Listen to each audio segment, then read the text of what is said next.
Hello friends, if you're new to my channel, welcome.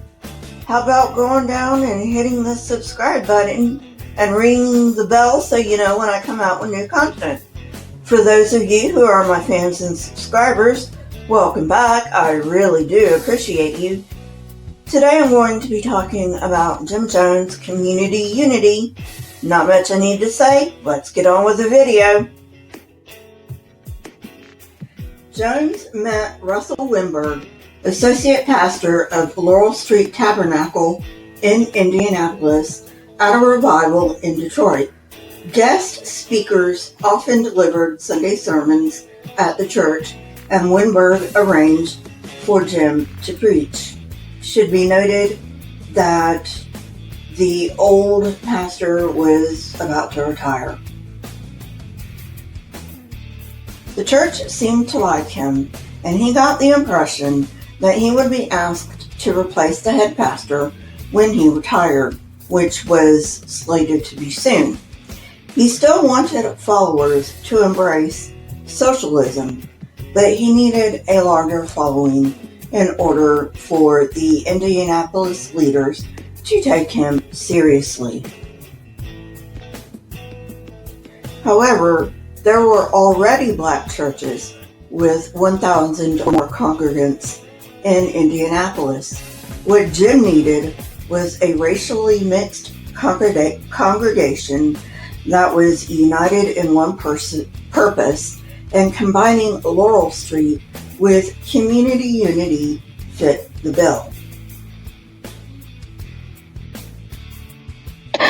Jones tried to bring his black congregants from community unity, which horrified the leaders of Laurel Street. They wanted Jones, not his congregation. To Jones's credit, he did not desert his congregation for the greener pastures of Laurel Street Tabernacle. After Laurel Street made it clear that they only wanted Jones and would not accept his congregation, he cut off all contact with them. But dozens of white members from Laurel Street, horrified by their church's actions, walked away and joined community unity. Among his new followers from Laurel Street were Jack Beam and his wife, Rheaviana, along with Edith Cordell, who had convinced herself that Jones had cured her arthritis. Both Beams and his wife became integral to Jones's ministry, and Cordell invited family members to the church, some of whom became members. Even though he had gotten more white followers from Laurel Street, Jones needed more, and he knew that the best place to recruit more was on the revival circuit. Surely his passionate sermons would draw followers, but he knew his healings would draw even more. It really didn't matter to him if his new followers were interested in social reform. He felt certain that he could make a socialist out of anyone, despite their initial reasons for joining his church. We don't know how many times he created the illusion of healing, or even if he used plants in the audience, but we do know that many believed he had genuine healing powers. In one instance, a couple claimed he healed their boy of a heart defect. They even took him to a heart specialist, and the specialist said his heart was fine. The couple, Joe and Clara Phillips, refused to believe earlier doctors might have misdiagnosed their son, and gave Jones the credit and swore to follow him for life.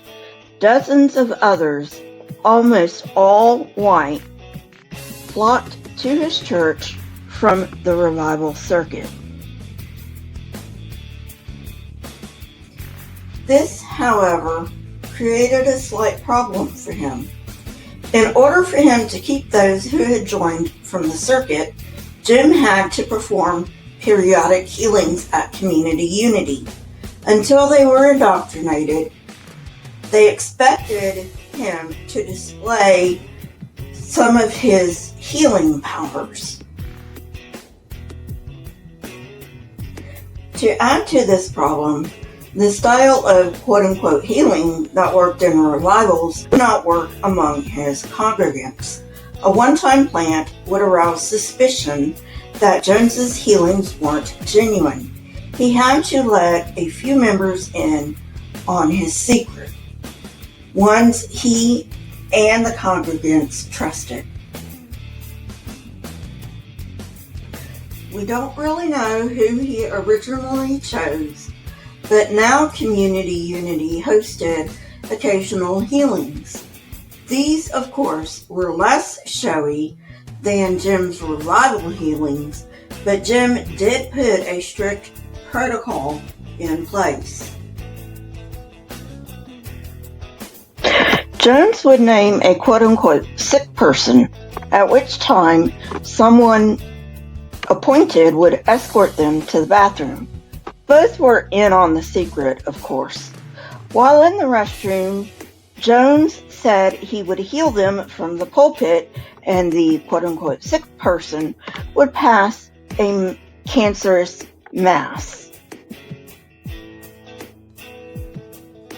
The quote-unquote sick person and escort would then return to the main room with a bloody lump wrapped in a cloth.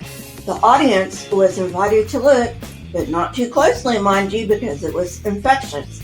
The assistant would then take the mass away to dispose of it, and Jim would declare that the person had been healed.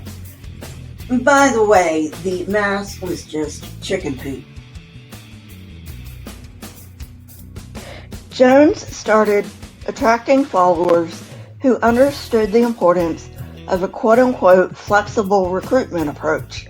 And if Jim's approaches were questionable or even deceptive, what of it? He was doing what he had to do to bring about equality for all, wasn't he?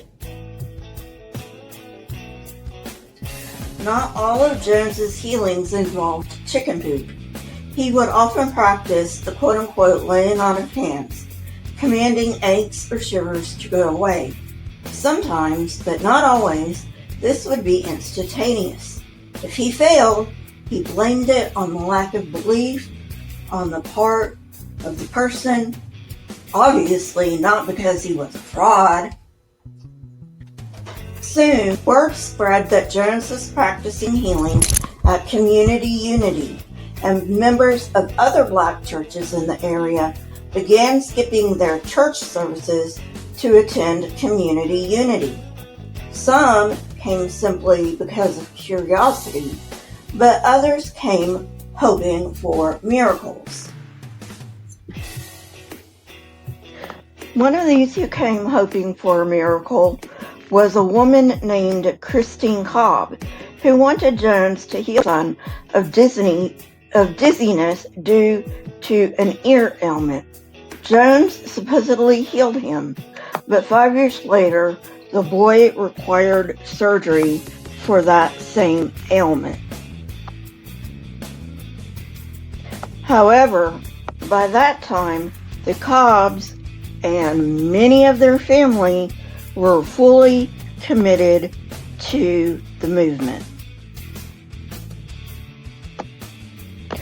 Well, friends, for today, I hope you enjoyed it. If you did, hit that like button, press the subscribe button, and if you want to know when I come out with new content, hit the bell next to this subscribe button. My Twitter, Discord, email, and PayPal links are in the description, along with the source that I used for this episode. If you wish to support this channel, you may do so on my PayPal link. Also, if you would, please leave comments in the comment section. Not only do I love hearing from you, but it triggers the YouTube algorithm. Keep learning and searching for. Here are a few videos from my library. If you have not watched them yet, go ahead and watch them and tell me what you think. Remember, folks, practice social distancing and wash those hands regularly. Until next time, friends, goodbye.